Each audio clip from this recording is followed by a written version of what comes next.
نحمدہ ونصلی علی رسولہ الکریم۔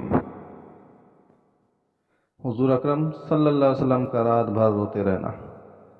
نبی اکرم صلی اللہ علیہ وسلم ایک مرتبہ تمام رات روتے رہے اور صبح تک نماز میں یہ آیت تلاوت فرماتے رہے، ان تعذبہم فإنہم عبادک وإن تغفر لہم فإنک انت العزیز الحکیم۔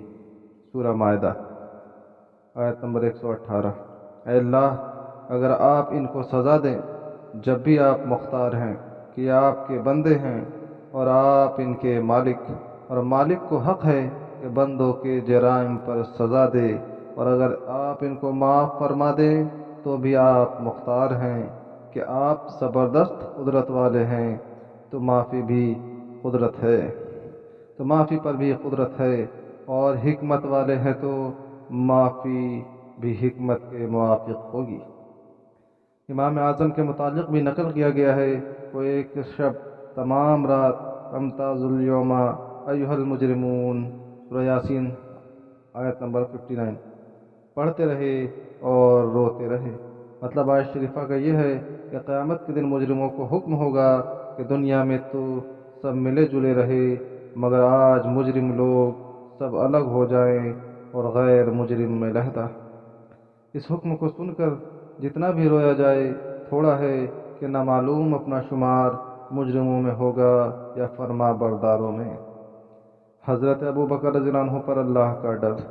حضرت ابوبکر صدیق رضی اللہ عنہ جو باجماع اہل سنت انبیاء کے علاوہ تمام دنیا کے آدمیوں سے افضل ہیں، اور ان کا جنتی ہونا یقینی ہے کہ خود حضور اقدس صلی اللہ علیہ وسلم نے ان کو جنتی ہونے کی بشارت دی، بلکہ جنتیوں کی ایک جماعت کا سردار بتایا، اور جنت کے سب دروازوں سے ان کی پکار اور بلاوے کی خوشخبری دی، اور یہ بھی فرمایا کہ میری امت میں سب سے پہلے ابو بکر جنت میں داخل ہوں گے۔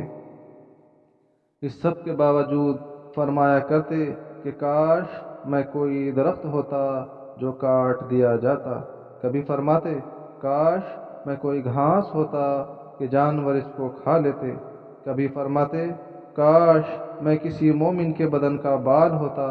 ایک مرتبہ ایک باغ میں تشریف لے گئے اور ایک جانور کو بیٹھا ہوا دیکھ کر ٹھنڈا سانس بھرا اور فرمایا کہ تو کس قدر لطف میں ہے کہ کھاتا ہے، پیتا ہے، درختوں کے سائے میں پھرتا ہے، اور آخرت میں تجھ پر کوئی حساب کتاب نہیں، کاش ابو بکر بھی تجھ جیسا ہوتا۔